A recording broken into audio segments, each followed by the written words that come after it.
তুমি যুগে যুগে দেখা দাও এ পৃথিবীতে, তুমি যুগে যুগে দেখা দাও এ পৃথিবীতে।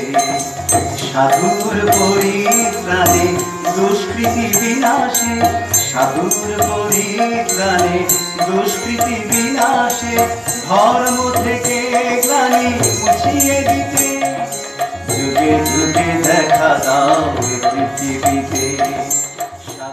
शारदां देवी रामकृष्णं जगद्गुरुं पादपद्मे तयो श्रुत्वा प्रणमामि मुहुर्मुहुः। नमो श्री यतिराजाय विवेकानंद सूरये सच्चिदसुखस्वरूपाय स्वामिने तापहारी। ओम नमः शिवाय, ओम नमः शिवाय, ओम नमः शिवाय। नमस्कार, शुभ सन्ध्या। आजकेर श्री रामकृष्ण प्रसंग ठाकुरेर किछु टुकरो टुकरो बाणी निये आलोचना करब। भगवान श्री रामकृष्ण তার মুখনিসৃত যেসব বাণী আমাদের জন্য এই ধরাধামে রেখে গেছেন, আমরা দেখব কি অসীম সাহিত্য গুণ আর কবিত্ব শক্তির প্রকাশ ভগবানের মধ্যে দিয়ে আমরা দেখতে পাচ্ছি। অবতার যখন আসেন, কখনো কখনো দেখা যায় যে বিশেষ বিশেষ রূপ নিয়ে যখন আসেন, এক একটা বিশেষ গুণের অধিকারী হয়ে আসে। ভগবান শ্রী রামকৃষ্ণকে আমরা এইভাবে কোনো মাপকাঠিতে মাপতে পারি না। আমার বেশ ছোটবেলার একটা গান মনে পড়ে, বোধহয় খুব সম্ভবত কিশোর কুমার গাইতেন, মানুষ জন্ম দিয়ে বিধি পাঠিও না পৃথিবীতে, যত দুঃখ পেলাম আমি মাপানোর যে নেই কফিতে। ভগবানকেও বোধহয় আমরা কোনোভাবেই মাপতে পারি না। আমাদের হাতে এরকম কোনো ফিতে নেই বা পরিমাপের সামগ্রী নেই যে ভগবানকে আমরা পরিমাণ করতে পারি বা পরিমাপ করতে পারি।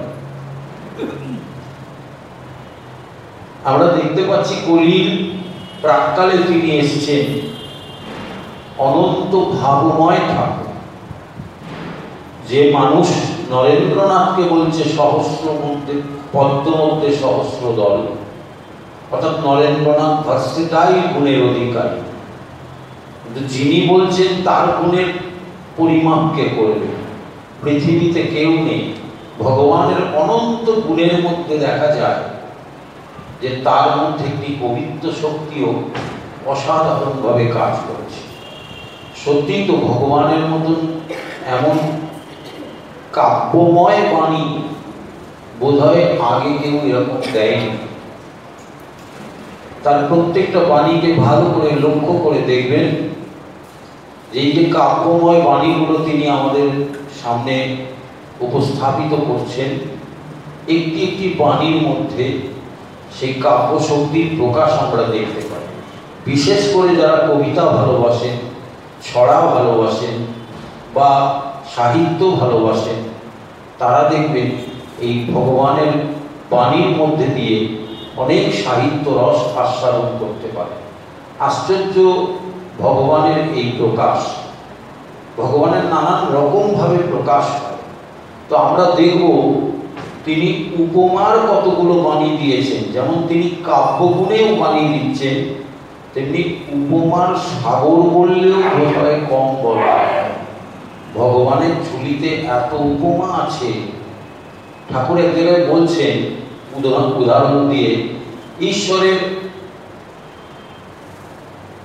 প্রকাশ বা ঈশ্বরের চর্চা করতে গিয়ে, ঈশ্বরের পরিচয় বলতে গিয়ে তিনি একটু উদাহরণ দিয়েছিলেন।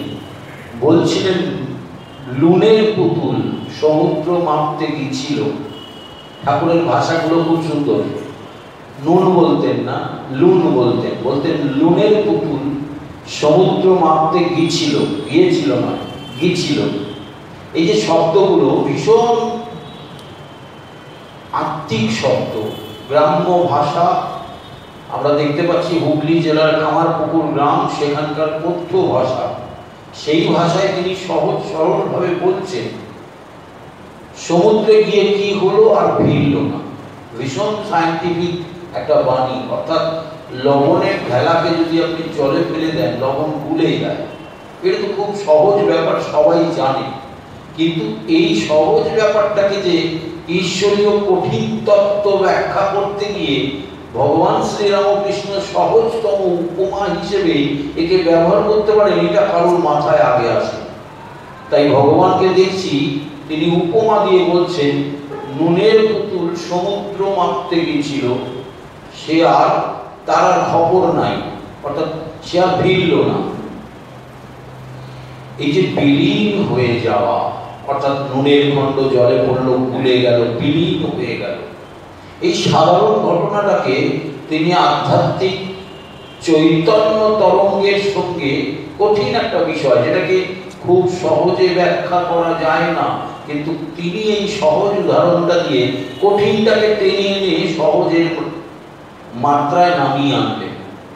বলছেন যে ওই নুন যেভাবে গুলে যায়, মিশে যায়, সমুদ্রের সঙ্গে একাকার হয়ে যায়, ভগবানকে ভালোবাসতে গিয়ে মানুষকেও ওই রকম একাকার হয়ে যেতে হবে। বলেই যদি উদাহরণ দিলেন, চৈতন্য মহাপ্রভু সমুদ্র, নীল সমুদ্রের মধ্যে কৃষ্ণকে দর্শন করেছিলেন। এতটাই একাকার হয়ে গিয়েছিলেন, ছুটে তিনি সমুদ্রের মধ্যে চলে গিয়েছিলেন। পার্শ্বদরা চারপাশে ছিল, ধরে গিয়েছিল। কিন্তু তিনি কেন করছিলেন না, তিনি সমুদ্রের মধ্যে কৃষ্ণকে দর্শন করছিলেন। একাকার হয়ে গেছে, অর্থাৎ আত্মজ্ঞান আর থাকে না। কে আমি, কোথায় আমি, কিভাবে দাঁড়িয়ে আছি, বাহ্য জ্ঞানটা হারিয়ে যায় মানুষের। ভগবানকে যদি অন্তর দিয়ে ভালোবাসা যায়, তখন ওই হু অ্যাম আই, অর্থাৎ আমি কে, কোথায় আছি, কি পজিশন আমার সোশ্যাল স্ট্যাটাস কি, এসব মাথা থেকে মুছে যায়। ভগবান শ্রীরামকৃষ্ণ এই জায়গাটায় আমাদের একটা সহজ উপমা দিয়ে বলছেন যে নুনের পুতুল যেমন সমুদ্রে গিয়ে মিশে যায়, আমরা অর্থাৎ তোমরা কি, ঠাকুর বলছেন তোমরা অর্থাৎ আমরা কি ভগবানকে ভালোবাসতে কি, সাধনা তো অনেক পরের ব্যাপার, সাধনা অনেক উচ্চ স্তরের ব্যাপার, সাধনায় পরে আসবো। শুধু আগে ভালোবাসা দিয়ে শুরু হোক। বলে না খাতা খুলতে হবে তো কিছু দিয়ে, তো খাতা খুলতে গেলে কি হবে না, ভালোবাসা দিয়ে খাতা খুলতে হবে। প্রথমে দেখতে ভালো লাগে। চৈতন্য মহাপ্রভু বলছে না, আধারাং মধুরাং বাদানাং মধুরাং নয়নাং মধুরাং, এই যে সব কিছু মধুর, ভগবানকে দেখে ভালো লাগা, প্রথমে ভালো লাগা, তারপর ভালোবাসা। কিন্তু আমরা এতদূর এগোতে পারি না। ভগবান শ্রী রামকৃষ্ণ বলছেন যে দেখো নুনের পুতুলের মতো হয়ে যাও, তাহলে কি হবে, তুমি ঈশ্বরের সঙ্গে একাকার হয়ে যাবে। রবীন্দ্রনাথ যেমন বলছেন না, নইলে মোদের রাজার সনে মেলব কি সত্যে। আমরা সবাই রাজা। কেন বলছেন না, আমাদের সকলের ভেতর ঈশ্বরীয় সত্তা আছে। অর্থাৎ দেখবেন জীবের মধ্যে যে সত্তা থাকে, স্বামীজি খুব সুন্দর বলেছেন, বিদেশের দরবারে দাঁড়িয়ে তিনি উপনিষদের বাণীকে ইংরেজিতে ব্যাখ্যা করে বলছেন, ইচ সোল আর পোটেনশিয়ালি ডিভাইন, প্রত্যেকটা আত্মাই দেবত্ব শক্তির অধিকারী। প্রত্যেকটা আত্মার মধ্যে দেবত্ব আছে। সেই দেবত্বের প্রকাশের নাম হচ্ছে ধর্ম। অর্থাৎ দেবত্বটা কিভাবে প্রকাশ হবে, স্টেপ বাই স্টেপ। তুমি কি ভগবানকে দেখে তোমার ভালো লেগেছে?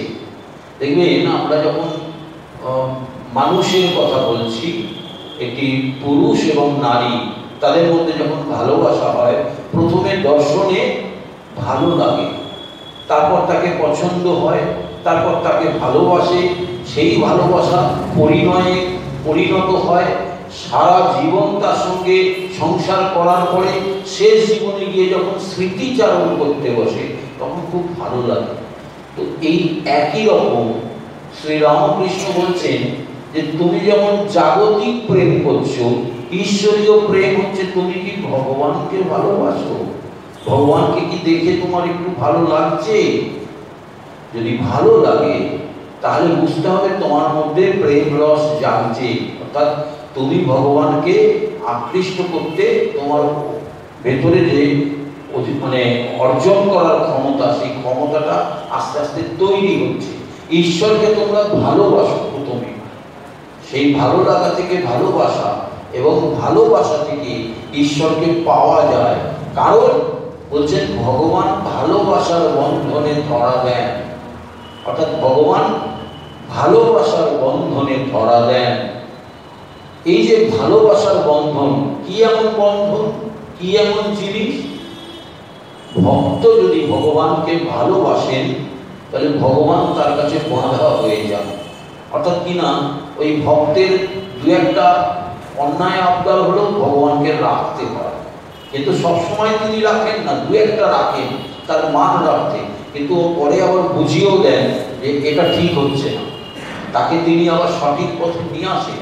কিন্তু আমরা রক্ত মাংসের মানুষ, তো আমাদের আবদারগুলো মাঝে মাঝে অন্যায় হয়ে যায়, আমরা অনেক কিছুই অন্যায় আবদার করে ফেলি। কিন্তু দেখবে যার উপরে ভগবানের কৃপা আছে, ওই কৃপা কটাক্ষ কেন বলছে অবেদানন্দজি দারুণ শব্দ দিয়ে তাকে বন্দনা করছেন। তো এই রামকৃষ্ণ কৃপা কটাক্ষম গুরুদেব নিত্যম, অর্থাৎ কিনা আমি তোমাকে যদি ভুলে যাই, তোমার ওই কৃপা কটাক্ষ যেন আমায় মনে করিয়ে দেয়। ঠিক এই ভাবটার উপরে এই স্বামী পূর্ণাত্মানন্দজি এই বিখ্যাত গানটা লিখেছেন, যে তৃষা জাগিলে তোমারে হারাবো, সে তৃষা আমায় জাগিও না। আমাদের মধ্যে কি এই ভাবনা কখনো হয় যে হে ঠাকুর তুমি আমাকে সেই ভাব দাও, যে লোভ, যে তৃষ্ণা, যে চাহিদা, যে কামনা, যে বাসনা, যেগুলো জাগলে আমি তোমাকে হারিয়ে ফেলতে পারি, এগুলো আমাকে দিও না। আমাকে সেই ভাব দাও যাতে আমি অবিরত তোমার পাদ পদ্মে আমার মতি থাকে। আমরা এইভাবে চাই না, এই যে তোমার পাদ পদ্মে আমার মতি থাকা চাওয়াটা, বলছে এইটি হলো শুদ্ধা ভক্তি। অহেতুকি কৃপা যেমন ভগবান করেন, তেমনি ভক্তকে ভক্তর পাঠে দেয়া নেওয়ার পৃথিবী। তো আমরা যদি কিছু না দিই, ভগবান আমাদের দিকে ফিরে চাইবেন কেন?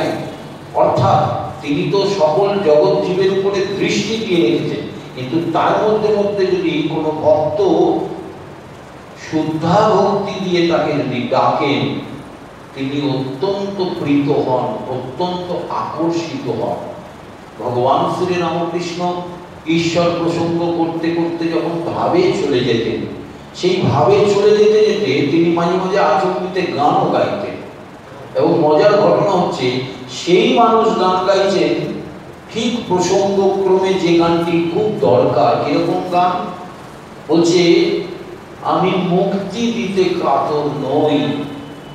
ভগবানের কাছে এলে আমার 1 সেকেন্ড লাগবে, স্পর্শ করবো মুক্তি দিয়ে দেবো। অনেক পাপ করে এসে তাকে মুক্তি দিয়ে দিলেন। আমরা দেখতে পাচ্ছি নটি বিনোদিনী স্পর্শ করলেন, মুক্ত হয়ে গেলেন, তার সমস্ত পাপ মুক্ত করে দিলেন। গিরিশচন্দ্র দগদগে পাপের ঘায়ে একদম জর্জরিত, তাকে মুক্ত করে দিলেন, বকলমা নিয়ে নিলেন।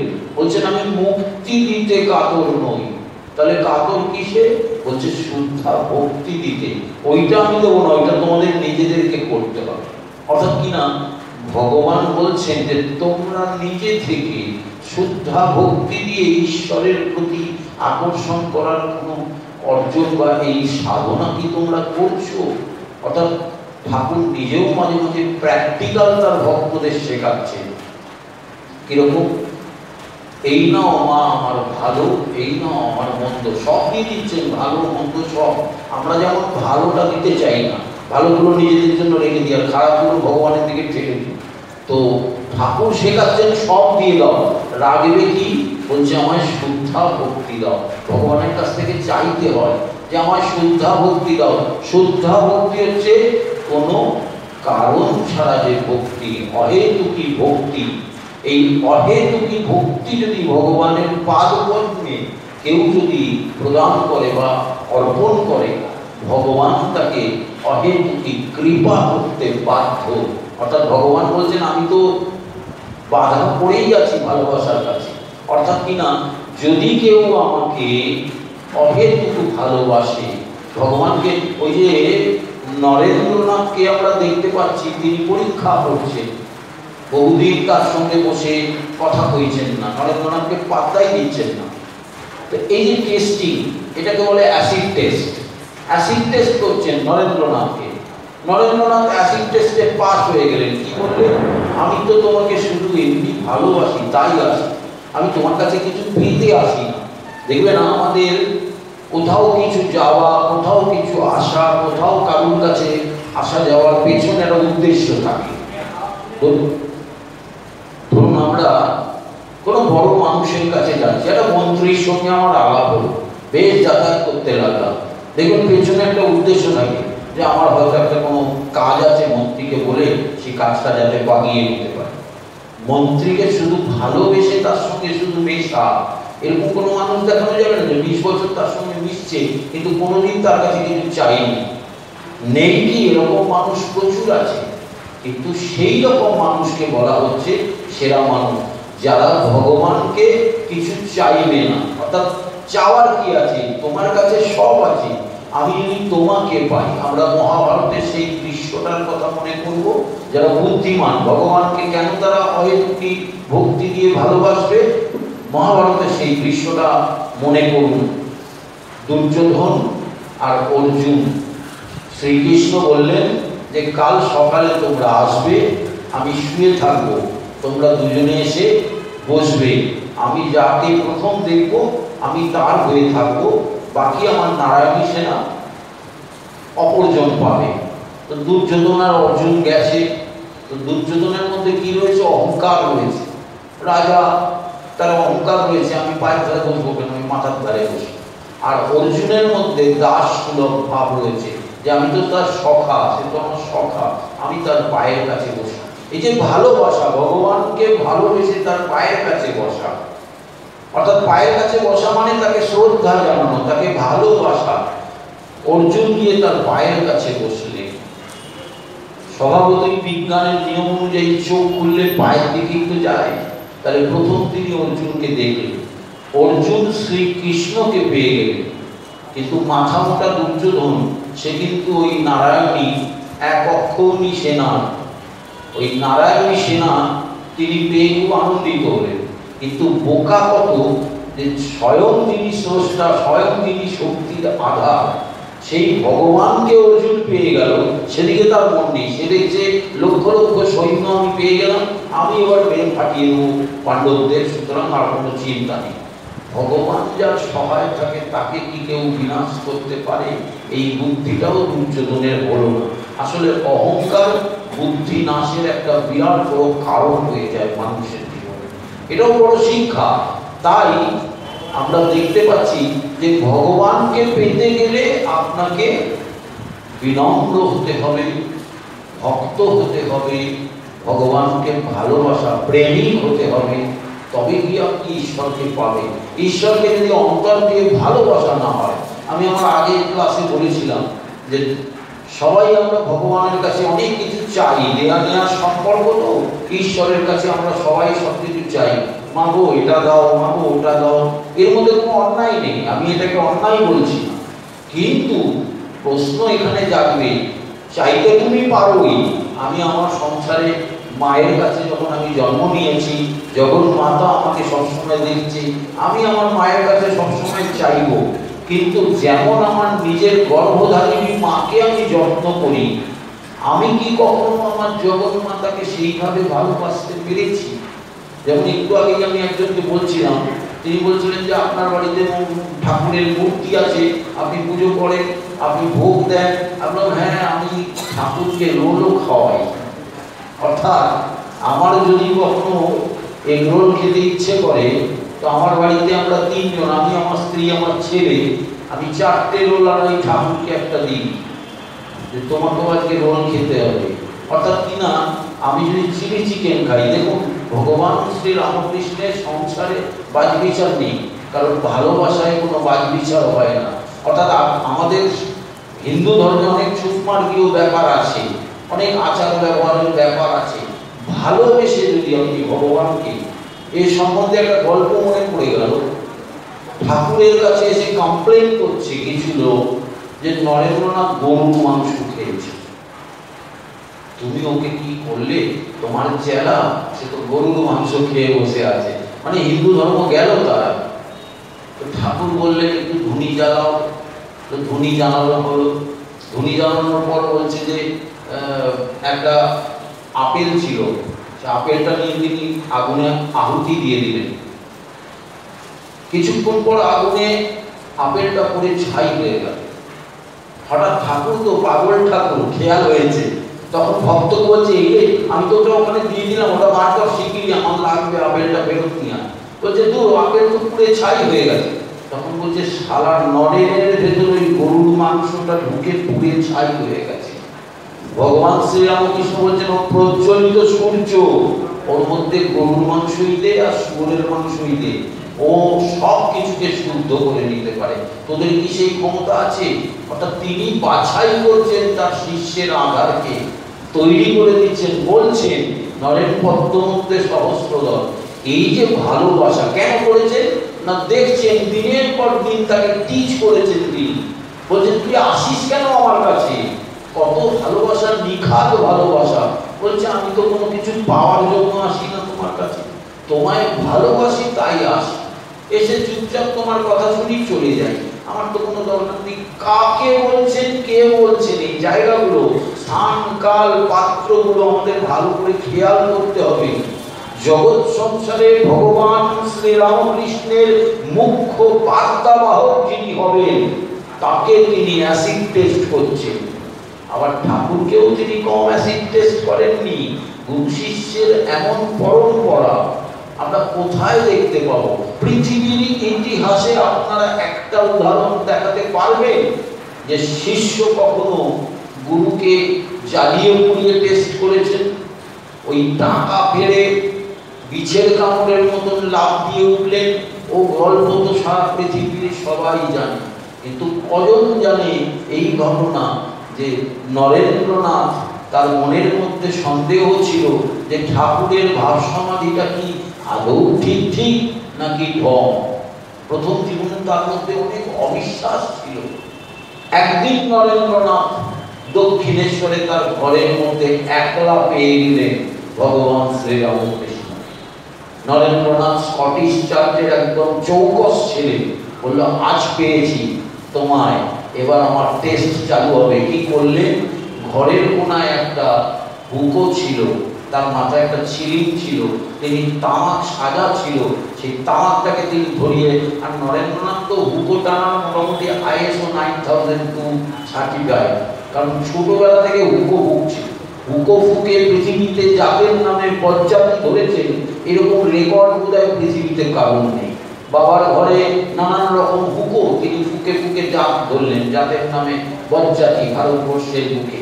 তো এই যে মজার মানুষটি, তিনি হুকোটা ফুঁকে লাল ছিলিমটা করে ঠাকুর ভাব সমাধিতে রয়েছেন। গোটা ঘরটা একটা ধোঁয়ায় একটা মায়াবী পরিবেশ রয়েছে, কেউ নেই। বাইরে কয়েকজন জপ করছেন উত্তরের বারান্দায়, কেউ নেই, ঘরটা ফাঁকা, দরজা ভেজানো ছিল। নরেন্দ্রনাথ ঢুকে দেখলো একলা ঠাকুর, এই মৌকা, এবার টেস্ট করতে হবে। তিনি কি করলেন? ওই হুকোর ছ্যাঁকা পায়ের মধ্যে দিলেন। 1 সেকেন্ড দিয়েছে কি ভয় পেয়ে সরিয়ে নিয়েছে। কেন নিলেন না, তিনি জানেন একটি মানুষ যখন সচেতন থাকে তাকে হুকোর ছ্যাঁকা তো দূরের কথা, একটা যদি ধূপকাঠির ছ্যাঁকাও দেওয়া যায় তাহলেই সে লাভ দিয়ে উঠবে। এইরকম একটা ঘটনা আমি নিজেও ঘটিয়েছিলাম, আমার খুব হাসি পাচ্ছে। একটা জায়গায় গিয়েছিলাম, আমি ওই গল্পটায় পরে আসছি, আগে ঠাকুরের ঘটনাটা বলে নিই। তো ঠাকুরকে ওই রকম টেস্ট করার পর ঠাকুর তো নড়েও না চড়েও না, অর্থাৎ ভাব সমাধিতে তার মন নিজের নিকেতনে চলে গিয়েছে, যেটা নরেন্দ্রনাথের গানে তিনি বলছিলেন তো ঠাকুর তো নিজের ভাবরাজ্যে চলে গিয়েছেন, তার আর সেন্স নেই, শরীরে তার মধ্যে কোনো বাহ্য দশার লোপ পেয়ে গিয়েছে। তো তিনি তো টেরি পেলেন না, তাকে ছ্যাঁকা দিলেন।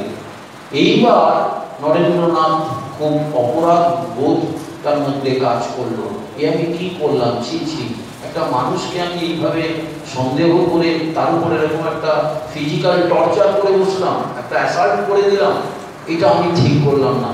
তিনি কাঁদতে লাগলেন যে আমি কি করলাম, অন্যায়। রাজ্য থেকে বাহ্য দশায় ফিরে আসছে। বাহ্য দশায় ফিরে আসলে কি হবে?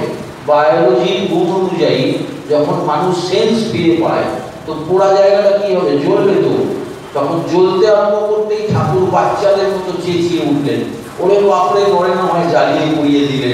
বাইরে যারা জব করছিল, জব টপ ফেলে উদ্ধার করে দরজা ঠেলে ঢুকে দেখছে নরেনের হাতে জ্বলন্ত ছিলা আর ঠাকুরের পায়ে কালো দাগ হয়ে গেছে। ঠাকুর বলছে আমার পা পুড়িয়ে দিল। হ্যাঁ, তো তারা তো রেগে গেল ভীষণ, নরেনকে তো এই মারে তো সেই মারে অবস্থা। ঠাকুর বললেন তোমরা বাইরে যাও, গুরু শিষ্যের ব্যাপার, সবাইকে বাইরে করে দিয়ে ঘরের মধ্যে একান্তে তাকে ডেকে একটি কথা বলেছিলেন, যে কথাটা প্রতিটি মানুষের হৃদয়ের মধ্যে একেবারে যেন দাগ কেটে গেল। কি বলেছিলেন মনে আছে? বলেছিলেন, নরেন, গুরুকেও বাঁচিয়ে নিবি। পৃথিবীতে এরকম গুরু আছে যে নিজেকে পুড়িয়ে জ্বালিয়ে শিষ্যের কাছে নিজের প্রকৃতত্ব, যেটা প্রকৃত সত্য বা স্বরূপ প্রকাশ করবেন এইভাবে এত কষ্ট করে? আমার মনে হয় না ভগবানের আর জীবনে স্বাদ হবে কিনা। কারণ মহাদেবকে তিনি ভুল করে ডেকে এনেছেন নারায়ণ, আর মহাদেব যে কি জিনিস নারায়ণ কিন্তু হাড়ে হাড়ে টের পেয়েছেন। তাই তাকে হুকুম ছ্যাঁকা দিয়ে একবার বুঝিয়ে দিয়েছে যে তুমি ভাব সমাধি সমাধি আমায় দেখাবে না দ্বিতীয়বার। পরবর্তীকালে ভাব সমাধি তিনি নিজেই চেয়ে বসলেন, তখন ঠাকুর তাকে খুব ভর্ৎসনা করেছে। যে গল্পটা আমি বলবো সেটা হচ্ছে, আমি পানিহাটি দণ্ড মহোৎসবে একবার আমি বলতে গিয়েছিলাম। তো বলতে গিয়ে সেখানে বলার আগে আমার আগে একজন গুরু, স্থানীয় মানে বৈষ্ণবীয় গুরু, তারা অনেক রকম তার গজনম্য ব্যবস্থা, কর্তা ভজন দল তাকে ঘিরে রেখেছে। হঠাৎ তার ভর হয়ে গেল, তাই ভর বিশ্বাস করতাম না। তো আমারও সেই নরেনের মতো অবস্থা। হঠাৎ করে আমার মাথায় খেলল যে নরেন যে টেস্টিংটা করেছে, যদি আমি এটা করি তাহলে কি হতে পারে। তো আমি তাড়াতাড়ি করে দেখলাম উঁচু স্টেজ, কাঠের পাটাতন দিয়ে, তার মধ্যে ফাঁক ফাঁক আছে। আমি একটা ছোট্ট পেরেক নিয়ে গিয়ে যেখানে বর হয়ে উনি শুয়েছিলেন, আমি খচ করে ফুটিয়ে দিলাম। ফুটাতেই তিনি লাফ দিয়ে বাপরে বলে উঠলেন। আচ্ছা, কারুর যদি ভর হয় তিনি তো আর বাপরে বলবেন না, ঠাকুর তো বাপরে বলেননি। তো তিনি কিন্তু বাপরে বললেন। আমি তো পেছন থেকে পাওয়ার পর ওই এলাকা ছেড়ে বেরিয়ে গেলাম। দূর থেকে মাইকে শুনছি, ওখানে বিরাট ভণ্ডুল হয়ে গেল, মানে অনুষ্ঠান সব ভণ্ডুল হয়ে গেল। অনেক পরে যেন আমি তখন ইচ্ছে করে, দুষ্টু ছিলাম অনেক, তো আমি এইসব করে পালিয়ে গেছি। পরে আমি যখন বললাম কি হয়েছে যেন আমি কিছুই জানি না। বলছে আরে এখানে একজনের ঘর হয়েছিল, কে একজন কি মানে কি ফুটিয়ে দিয়েছে, উনি তো রক্তারক্তি কেস, তাকে হসপিটালে নিয়ে যেতে হয়েছে, ডাক্তারখানায় নিয়ে যেতে হয়েছে, হ্যান ত্যান করে আমাদের তো অনুষ্ঠানে যাকে আপনি এসে পড়েছেন, আপনি এবার ঠাকুরের কথা বলুন। তো আমি একেবারে ভাজা মাছ কি উঠতে খেতে জানি না, আমি বসে গেলাম। দেখুন, অকপটে বলছি, কোনো রকম চালাকি নয়, সোজা কথা সোজাভাবে বলা হয়, এরকম দুষ্টু ছিলাম। তো এইটা করার পর দেখলাম যে শ্রীরামকৃষ্ণ যা জিনিস পৃথিবীতে ওরা চুরি মেলা পার, অর্থাৎ ভগবান শ্রীরামকৃষ্ণের দুটো পাওয়া যাবে না। অর্থাৎ নরেন্দ্রনাথ টেস্ট করে তাকে ISI গ্রান্ট দিয়ে গেছে যে ওই রকম ঠাকুর আর আমরা পাবো না। হ্যাঁ, আমরা গানে তো বলি এমন ঠাকুর আর পাবি নেই, অর্থাৎ ভগবানকে এরকম ভাবে আর পাওয়া যাবে না। এইভাবে কষ্ট করে নিজেকে প্রমাণ করেছে। কেন না, কলিযুগ অবিশ্বাসী মানুষ ভগবানকে সহজে নিতে পারেন না, তাই তিনি কষ্ট স্বীকার করে নিজেকে প্রতিষ্ঠিত করছেন জনমানুষে, যে আমি এসেছি, আমার কিছু কথা অন্তত শোনো, শুনলে কি হবে, তোমাদের জীবনের ধারাটা তোমরা ফিরে পাবে। দেখুন, ভগবান শ্রীরামকৃষ্ণ এসে কোনো ম্যাজিক করেন, এরকম এই একটু হাত বুলিয়ে নিলাম, ক্যান্সার ভালো হয়ে গেল, ওর একটু টিউমার ভালো হয়ে গেল, মানুষটা একটু মাথায় হাত বুলিয়ে দিলাম, উঠে তাড়া করে দাঁড়িয়ে পড়লো, এরকম কোনো অলৌকিক কেন করেননি? বলছেন অষ্টসিদ্ধির মধ্যে যদি মানুষ একবার চলে যায়, তার দিকে যদি তার মন হয়ে যায়, তাহলে মানুষ আর কর্মের মধ্যে থাকবে না। এরকম একটা গল্প বললে আরো ভালো লাগবে, যে কর্মযোগ আর ফাঁকি দিয়ে মানুষকে কিভাবে করা যায়। পিসি সরকারের সঙ্গে তো আমার খুব ভালো সম্পর্ক আছে। তো পিসি সরকার একবার সাউথে গেছিলেন। তো ভারতবর্ষের দুটো সাই বাবা আছে, আপনারা জানেন। একটা হচ্ছে শিরডি কা সাই বাবা, মানে মহারাষ্ট্রের শিরডি বলে একটা জায়গা আছে, উনি প্রকৃত সাই বাবা, ঠিকঠাক একদম 100% সাধক সাই বাবা। আরেকজন আছে ওই পুদুচেরির যে সাই বাবা, অর্থাৎ পেরাপুদুরের যে সাই বাবা। তো সেই সাই বাবা যে ঝাঁকড়া চুলা, সে ভারতবর্ষের পিসি সরকার যে লেভেলের ম্যাজিশিয়ান, একদম সেই একই লেভেলের ম্যাজিশিয়ান। কিন্তু উনি ওনার অনেক মানব কল্যাণমূলক কাজ আছে বলে লোকে ওনাকে ভক্তি করে, গুরু বলে মানে সব কিছু। কিন্তু ওনার কাজের সঙ্গে আদি ভৌতিক ম্যাজিক কাজ করে, উনি সেগুলোকে ব্যবহার করে। তো পিসি সরকার তো আমারই দাদা, আমার মধ্যে দুষ্টু বুদ্ধি। তো পিসি সরকারের একবার ইচ্ছা হয়েছিল ওই যে চুলওয়ালা সাই বাবা, তার একবার ইন্টারভিউ নিতে যাবে। তো বাংলা থেকে গেছে, গিয়ে বলেছে অন্য কোনো একটা নাম বলেছে, বাঙালি নামই বলেছে। তখন পিসি সরকারকে বাঙালি জেনে ওই সাই বাবা বললো, বঙ্গাল সে আয়া, লে বেটা খা, বলে একটা রসগোল্লা নিয়ে তাকে হাতে দিয়েছে। তখন পিসি সরকার খুব মজা পেয়েছে। আমাকে গল্পটা যখন বলছিল, আমি আস্তে আস্তে পিঠে খিল ধরে যাওয়া যাবে।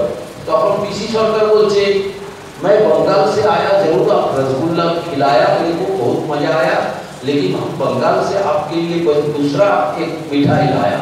बोले তিনি একটা করে একটা জল ভরা সন্দেশ তার হাতে দিয়েছে, বলে ये भी बंगाल का मशहूर मिष्टान है।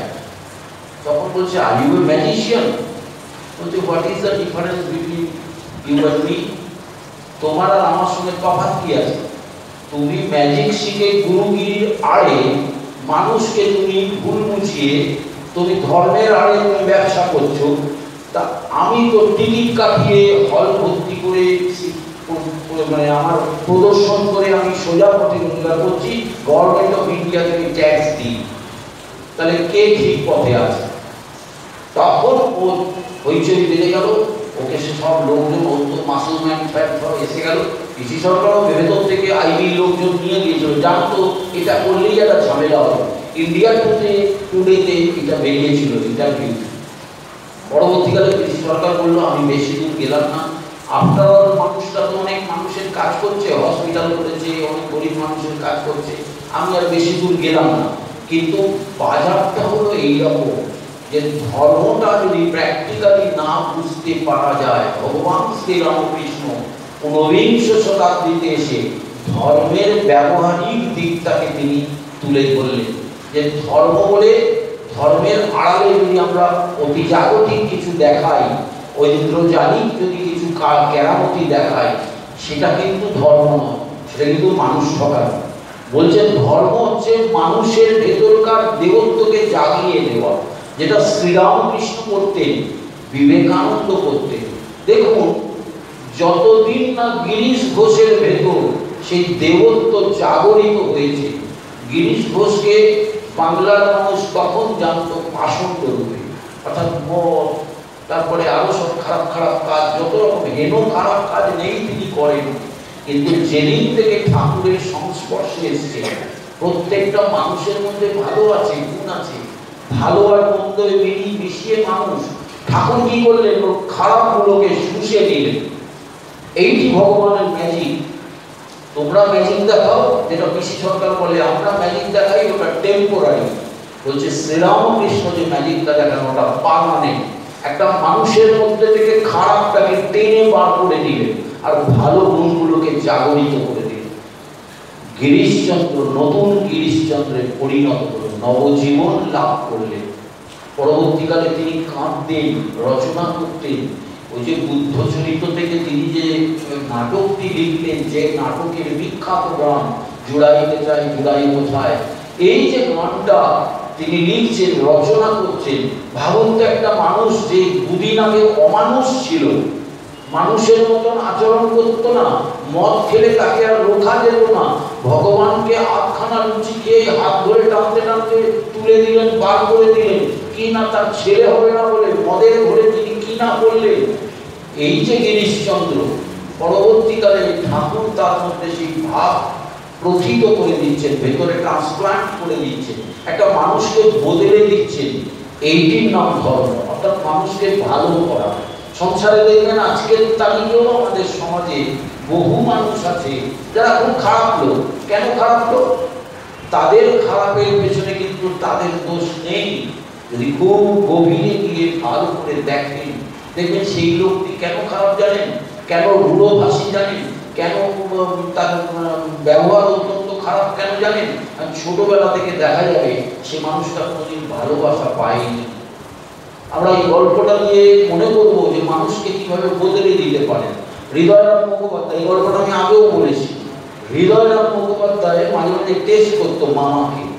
মামাকে সবাই অবতার বলছে, হৃদয় তো কালেকশন কিছু হচ্ছে না, হৃদয়ের কোনো লাভ হচ্ছে না। হৃদয় বলছে আমি অবতারের পাশে আছি, আমিও বোধহয় সেমি অবতার, এরকম একটা ভাবতো।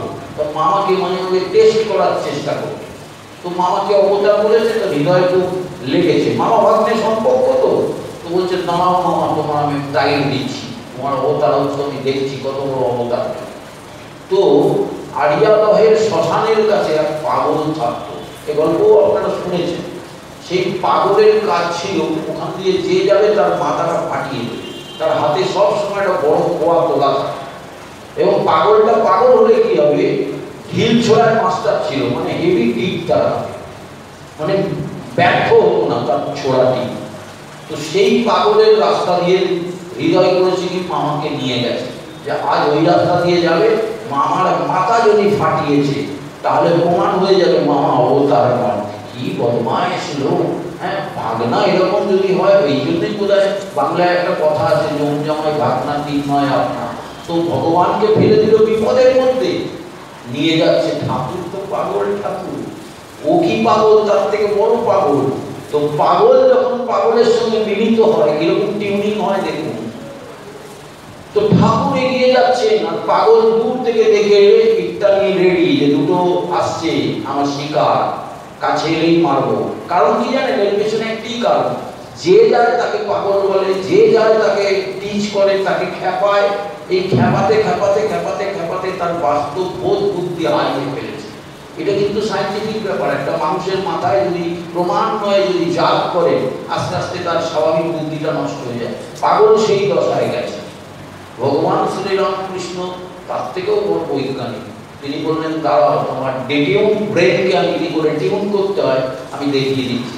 তিনি আত্মভোলা মানুষ আস্তে আস্তে যাচ্ছেন, রেঞ্জের মধ্যে ঢুকে পড়েছেন, একদম ডেঞ্জার জোনে ঢুকে পড়েছেন। মানে এবার মেরে দিলে ঠাকুরের মাথা ফাট করে ফেটে যাবে। তো যখন এরকম একটা পজিশন আর পাগলটা ছুটবে ছুটবে করছে, এরকম একটা ভাব এসছে, তখন ঠাকুর একটা মোক্ষম শব্দ ব্রহ্মের যেন অস্ত্র প্রয়োগ করলেন। তিনি বললেন, কি গো খুড়ো, কেমন আছো? সবাই তাকে পাগলা, চিটিয়ার, ওই পাগলা এসব বলে তাকে রাগিয়ে দিত। কেউ তাকে বলেনি কি গো খুড়ো কেমন আছো। এই যে ভালোবাসার একটা আহ্বান, পাগলের হাত থেকে ইটটা ঠস করে পড়ে গেল। পাগল কিরকম একটা বিহ্বল হয়ে গেল, যে আমাকে তো এইভাবে কেউ কখনো ডাকেনি। আর এই যে বিহ্বল হলো, বুদ্ধিমান ভগবান চো করে তার কাছে চলে গেল, গিয়ে তাকে আলিঙ্গন করে দিল। কেমন আছো গো, তুমি তো আগের থেকে অনেক রোগা হয়ে গেছো, কি ভালো করে খাওয়া দাওয়া করছো না? তুমি দক্ষিণেশ্বরে এসো, আমি তোমার মায়ের ভোগ খাওয়াবো, বসিয়ে খাওয়াবো। পরবর্তীকালে সেই পাগল দক্ষিণেশ্বরের মন্দিরে বসে ঠাকুরের তদারকিতে মায়ের ভোগ খেয়েছেন এবং প্রায় খেয়ে দিলেন। পাগল কোথাও তো খাওয়া দাওয়ার কোনো ঠিক নেই, তাকে ঠাকুর যেন বন্ধনে বেঁধে নিলেন। রোজ দুবেলা তুমি আমার কাছে আসবে, ভালো করে খাবে দাবে, তাকে জামা কাপড় পরিয়ে দিলেন। এই হচ্ছে ভগবানের কাজ। মনুষ্যরূপী ভগবান তিনি মানুষকে নির্মাণ করে দিচ্ছেন। একটা এলেমেলে হয়ে যাওয়া জীবন, তাকে তিনি টিউনিং করে ঠিক করে দিচ্ছেন। সেই মানুষটা পরবর্তীকালে স্বাভাবিক হয়ে গেল। আচ্ছা, একটা পাগলকে আমরা সাধারণত কি করবো, নিয়ে কি করবো, রাঁচিতে ভর্তি করে দেবো। রাঁচিতে গেলে জানি না, আমি একবার গেছিলাম রাঁচির মুখটায় ঢুকতে দেয়নি আমার, আমি বলছি ভেতরে গেলে আপনিও পাগল হয়ে যাবেন। তো আমি গেটের বাইরে থেকেই সব জিজ্ঞাসাবাদ করছিলাম কি হয় না হয় ইত্যাদি। তো ওয়ার্ডেন যিনি ছিলেন তিনি বললেন ফার্স্ট নাইটে নিয়ে যাওয়ার পরে তাকে নাকি ইলেকট্রিক শক দেওয়া, যে আমার এখানে এসছো এই দিয়ে রাখলো, কথা যা মানে যা যা নিয়ম আছে বলবো, না শুনলেই ওটা দেবো, ওই ভয়ে নাকি সব পাগলরা ঠিক হয়ে যায়। তো এই যদি পদ্ধতি হয় সাধারণ মানুষের, ভগবানকে তো কখনো কোনো কারেন্ট দিতে হলো না পাগল ঠিক করার জন্য। তিনি তো সামান্য একটা শব্দ ব্রহ্ম, যেটাকে আমরা বুঝতে পারলাম না তার কি পাওয়ার হতে পারে, ভগবান শ্রীরামকৃষ্ণ দেখিয়ে দিলেন। সামান্য একটি কথা, কি গো পুরো কেমন আছো, তুমি তো বড্ড রোগা হয়ে গেছো, খাওয়া দাওয়া ঠিক মতো করছো না। এই যে তার খাওয়া দাওয়ার খেয়ালটা কেউ আজ অব্দি রাখেনি, তাকে কেউ কোনদিন যত্ন করে ডাকেনি, তাহলে তার জীবনের সমস্তটাই শুষ্কই শুষ্ক। শুষ্ক হতে হতে হতে হতে তার মস্তিষ্কটা শুষ্ক হয়ে গিয়ে অস্বাভাবিক হয়ে যাওয়া, এটা তো কোনো বিচিত্র কিছু নয়। ভগবানের চোখে কিন্তু সেই রোগটা ধরা পড়ল। তিনি কি করলেন? ভালোবাসার রস দিয়ে দিলেন তার শুষ্ক জীবনে, তার জীবনটা সুন্দর রসায়িত হয়ে গেল, সেই পাগল ভালো হয়ে গেল। এই হচ্ছে ভগবানের ম্যাজিক, পার্মানেন্ট ম্যাজিক। ভগবান শ্রীরামকৃষ্ণ তার একটি একটি বাণী, এই যে শব্দ ব্রহ্মও তো বাণী, ভগবানের মুখ নিঃসৃত প্রত্যেকটি শব্দ ব্রহ্মই কথামৃতের বাণী। ওই কিবকুলো এটাও কিন্তু বাণী, আমরা কিন্তু বাণী হিসেবে ধরি না, আমরা ঘটনাগুলোকে দেখছি, কিন্তু শ্রীরামকৃষ্ণের প্রত্যেকটা শব্দ আমরা যখন কোনো কার্যকারণ দেখি, আমাদের সামনে যখন কোনো একটা ঘটনা ঘটে, কোনো পাত্র মিত্র যখন তাদের আমাদের সামনে এসে পড়ে, আমরা কি ঠিক ঠিক শব্দটা তাকে বলতে পারি? বা একটি মানুষ এসছে আমার কাছে সাহায্য চাইতে, আমি তাকে বললাম তোর এখন সময় হয় না, জানতে দিয়ে আপনি আমাকে বিরক্ত করবেন। আমরা সাধারণত অধিকাংশ ক্ষেত্রে এইরকম দুর্ব্যবহার করি। কোনো মানুষকে কি আমরা কখনো অন্তর দিয়ে ভালোবেসে তার কি প্রয়োজন, তার কি দরকার, তাকে তার প্রয়োজনটা মেটাবার আগ্রহ প্রকাশ করি? অধিকাংশ ক্ষেত্রে করি না। তাই আমরা ভগবান শ্রীরামকৃষ্ণের দরজায় যাওয়ার অধিকারটাও অর্জন করতে পারি না। ভগবানকে যদি ভালোবাসতে হয়, ভগবানের সৃষ্টি মানুষকে ভালোবাসতে হবে। শ্রীরামকৃষ্ণ বলছেন আমি সকলের মধ্যে রয়েছি, অর্থাৎ তিনি সবার মধ্যে রয়েছেন। মা যেমন বলছেন না, তোমার মধ্যে যিনি রয়েছেন দুলে বাগদির মধ্যেও তিনি রয়েছেন, অর্থাৎ কিনা এই যে সকলের মধ্যে ঈশ্বর, এই উপলব্ধি করার নামই হলো ব্রহ্মজ্ঞান। বলা খুব সোজা, কিন্তু উপলব্ধি কি সহজে হয়? অর্থাৎ দেখবেন আমরা এখানে আলোচনা করছি, সবাই শুনছি, মনে মনে এটাকে গ্রান্ত করছি যে না ঠিকই তো বলেছেন জয়ন্তবাবু, কিন্তু গেট থেকে বেরিয়ে যাওয়ার পরে যদি একটা ভিখিরি দাঁড়িয়ে থাকে, বাবু দুটো পয়সা দেবেন, তখন কিন্তু খ্যাক করে উঠবে, যাতে এখান থেকে সন্ধ্যেবেলা জ্বালাতে এসেছি। আমাদের এটা হয়। আমার বহুদিন আমি তো মানে এই ধরনের অফিসের কাজগুলো আমি চিন্তা করি বলে আমার একটা জায়গায় গেছিলাম, মানে রাজনৈতিক সভা, সেখানে বিবেকানন্দের ৭০০ হয়েছে 2013 সালের কথা। তো আমাদের বর্তমান যে সরকার, সেই সরকার থেকে বিশাল করে আমাদের মুচিবাজারের কাছে একটা সভা হয়েছিল, সেখানে আমাকে ওরা বিবেকানন্দ বলতে নিয়ে গেছে। আমি তো বলেছি, আমাকে বিশাল একটা সেই উত্তরীয় দিয়েছে, ফুলের মালা দিয়েছে, আর প্রায় 200 টাকা বাক্স, মিষ্টির বাক্স, এত বড় একটা বাক্স দিয়েছে।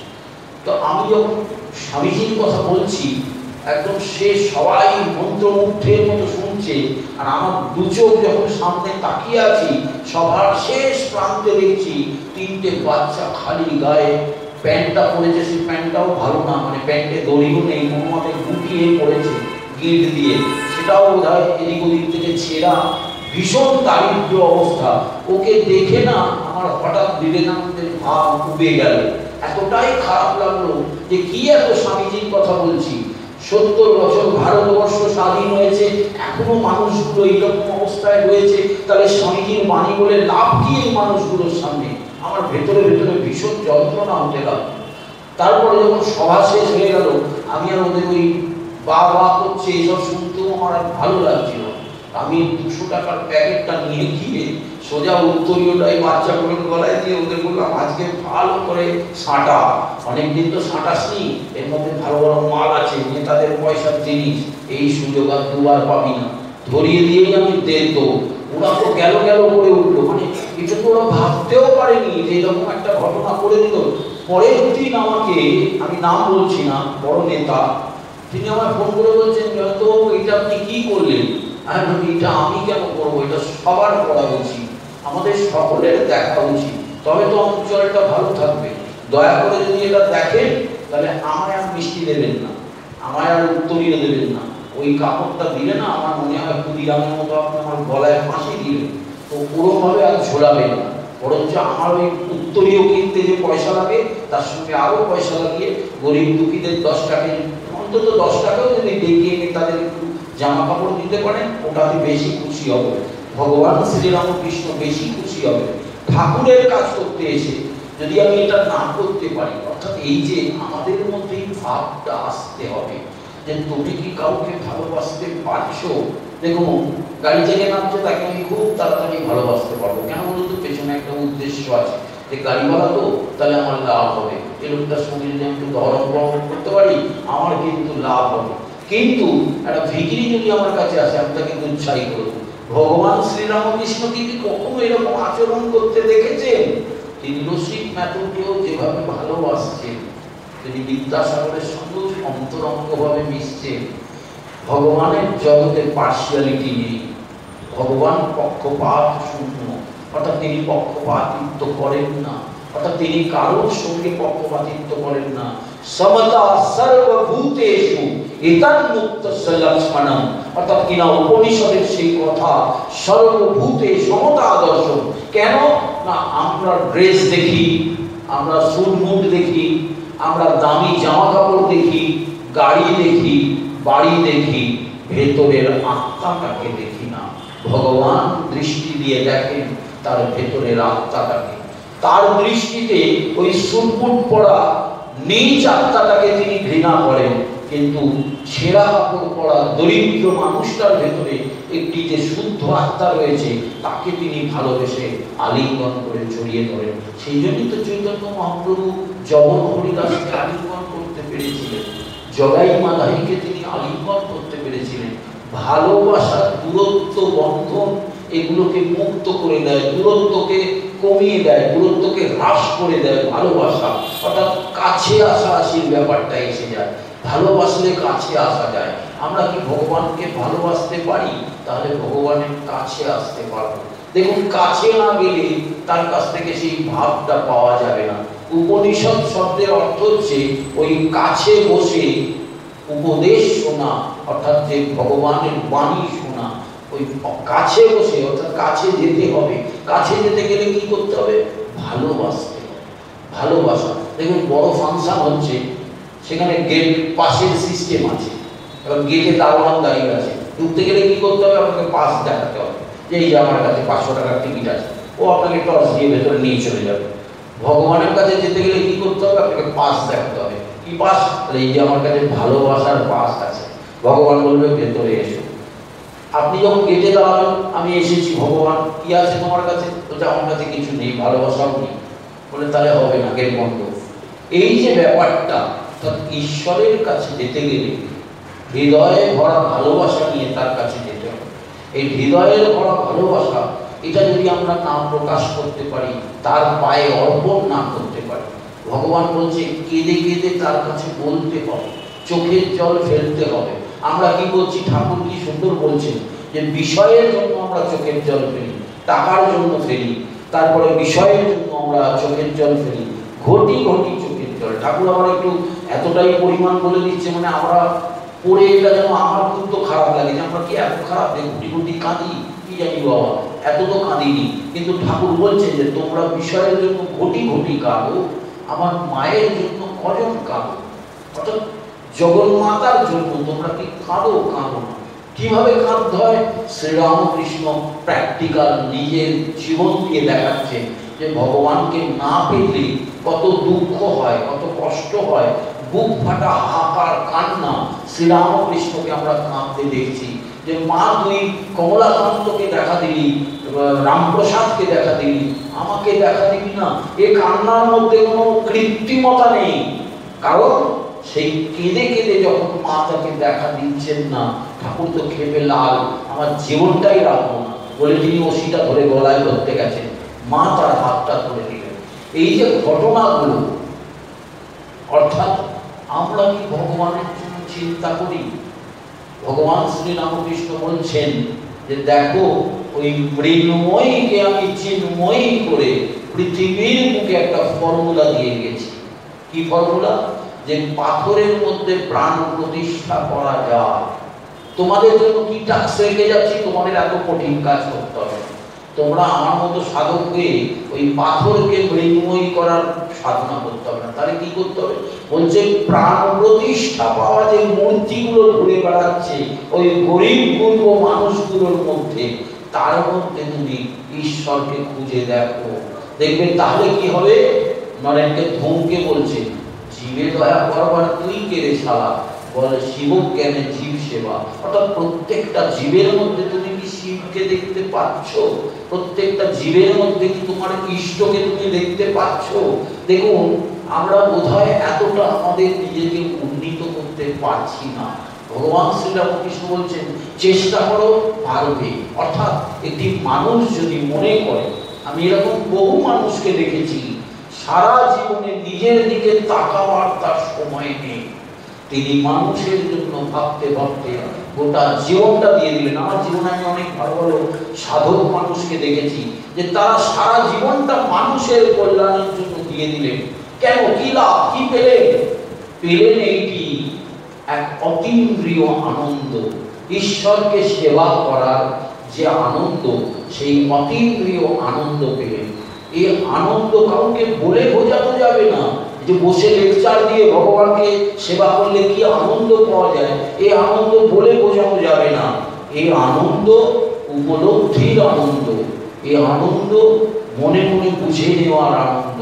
অর্থাৎ কি না, ঈশ্বরকে ভালোবাসার যে আনন্দ, সেই আনন্দ পেতে গেলে ঈশ্বরের সৃষ্ট জীবের মধ্যে তোমার সেবা ভাবকে তুমি চালিয়ে দাও, ছড়িয়ে দাও। তোমার সেই ভালোবাসাকে তুমি গোটা পৃথিবীর মধ্যে তরঙ্গময় করে ছড়িয়ে দাও। ভালোবাসা ছড়িয়ে দিলে কি হবে? দেখুন, ভালোবাসার এমন একটা শক্তি আছে। আমি একটু সময় বেশি পেয়ে যাচ্ছি এই কারণে যে বাইরে বৃষ্টি হচ্ছে, এখন শেষ করে দিলেও আপনারা বেরোতে পারবেন না। তো সুতরাং আমাদের বৃষ্টিটা যেন আশীর্বাদ হলো, অর্থাৎ ভগবান বলছে তুই আর একটু বল, আর ওনারা সময় আছে আর একটু শুনে নি। তো মজার ঘটনা হচ্ছে যে এই যে ভালোবাসা দেওয়া, অর্থাৎ কি না, মানুষের মধ্যে ঈশ্বরকে খুঁজে নেওয়া, এই দৃষ্টি তৈরি করতে হবে। কি করে? না ভগবানের সাধনা করে, অর্থাৎ ঈশ্বর সাধনা। এই যে আমরা যে জপ করি, ভগবানকে আমরা বীজ মন্ত্রে জপ করি, সেই জপ করলে আমাদের কি হয়? সন্ধান কি পাওয়া যায়? না আমরা ইষ্টকে দর্শন করি। ইষ্টকে কোথায় দর্শন করবো? দেখবেন সিনেমা দেখতে গেলে পিছনে একটা বিরাট পর্দা টাঙানো থাকে, পর্দার উপর প্রজেক্টর দিয়ে সিনেমাটা ফেলা হয়, আমরা সেটা দেখতে পাই। তার মানে কি? আমাদের একটা যন্ত্র আছে, সেই যন্ত্র দিয়ে প্রতিচ্ছবিটাকে ঠেলে পর্দার উপর ফেলা হচ্ছে, পর্দায় সেই প্রতিচ্ছবিটা ফুটে উঠছে, আমরা চোখ দিয়ে দর্শনেন্দ্রিয় দিয়ে সেটাকে দেখছি, দৃশ্য লাভ করছি। সাধনা আমাদের কি করছে? আমাদের মানসপট আছে। মানসপট মানে আমাদের আজ্ঞা চক্র, এই থার্ড আইয়ের মধ্যে আমরা দেখতে পাই কিরকম ভাবে না, ইষ্টকে আমাদের ধ্যান করতে হয়, ইষ্টকে আমাদের চিন্তা করতে হয়, ইষ্টকে আমাদের ভালোবাসা নিয়ে আমাদের কল্পনা করতে হয়, তার কথা ভাবতে হয়, তার কথা সবসময় মাথার মধ্যে নিয়ে ঘোরাতে হয়। তাহলে কি হবে? এই সাইক্লিং করতে করতে করতে করতে আপনি সাইকো প্রজেকশনে, অর্থাৎ চিন্তিত তরঙ্গ, চিন্তয় মানসপটে আপনি ভগবানকে দর্শন করতে পারেন। এই যে একটা গান আছে বিবেকানন্দ গাইত, চিন্তয় মানস হরি, হ্যাঁ, চিন্তন রূপ হে।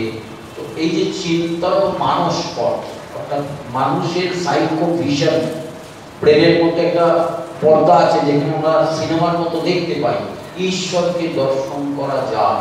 আর এই দর্শনটা করে শ্রীরামকৃষ্ণ আমাদের স্টেটমেন্ট দিচ্ছে কি না, কালই দূরে আছে, তাই কাল অর্থাৎ দূরে অন্ধকার। আমরা কি প্লুটোকে দেখতে পাই, আমাদের নবম গ্রহকে দেখতে পাই না, অন্ধকারে কোথায় একটা কিশোর সিদ্ধান্ত প্রাচী টিভি দেখতে পাচ্ছি না, দূরবীন দিয়ে তাকে দেখাই যাচ্ছে না। কিন্তু কাছের গ্রহগুলোকে আমরা চেষ্টা করে তার ছবি টবি তুলে আমরা দেখতে পাচ্ছি, চাঁদকে দেখতে পাচ্ছি, মঙ্গল গ্রহকে দেখতে পাচ্ছি, বুধকেও দেখতে পাচ্ছি, শুক্রকেও দেখতে পাচ্ছি, কিন্তু বৃহস্পতিকেও দেখতে পাচ্ছি, শনি পর্যন্ত যাচ্ছে, তারপরে আর যাচ্ছে না। ইউরেনাস, নেপচুন, প্লুটো আমরা দেখতে পাচ্ছি না। হয়তো আমরা উপগ্রহ পাঠালে সে গিয়ে ছবি তুলে আনছে, তারপর আমরা দেখছি, কিন্তু আমরা চাক্ষুষভাবে দেখতে পাচ্ছি না। আমাদের সেই ক্যাপাসিটির বাইরে ভগবান বলছেন ক্যাপাসিটিটাকে বাড়াও। কিভাবে বাড়াও? তোমার ভালোবাসার সাধনাকে। ঈশ্বরকে ভালোবাসলে কি হবে? দূরত্বটা কমে আসে। দেখুন, কাছে এলে একটু ভালো করে দেখা যায়। আমরা যখন কিছু পড়তে হয়, দূরে থাকলে একটু ঝাপসা দেখছি, একটু কাছে আসলে আমরা একটু ভালো করে দেখতে পাই। ঈশ্বর যদি আমাদের কাছে আসে, তাহলে ঈশ্বরের অবয়বটাও আমরা স্পষ্ট দেখতে পাবো। তখন আমরা বুঝতে পারবো ঈশ্বর কত অপূর্ব, ঈশ্বর কত সুন্দর। সত্যম শিবম সুন্দর, অর্থাৎ কিনা শিবের মূর্তি অসাধারণ, ব্যাখ্যা করা যায় না, অবাক মনস্বগোচর তিনি। তাই ঈশ্বর আমাদের হৃদয়ে জাগরুক হোক। ভগবান শ্রীরামকৃষ্ণের পাদ পড়তে সেই কৃপা প্রার্থনা করব। সকলে ভালো থাকবেন, সেই দর্শন লাভ করুন, ভগবানের কাছে প্রার্থনা করি সকলের মঙ্গল হোক। সর্বে ভবন্তু সুখিনা, সর্বে সন্তু নিরাময়া, সর্বে ভদ্রাণি পশ্যন্তু, মা কশ্চিৎ দুঃখভাগ্ ভবেৎ। ওম শান্তি শান্তি শান্তি। হরি ওম তৎসৎ।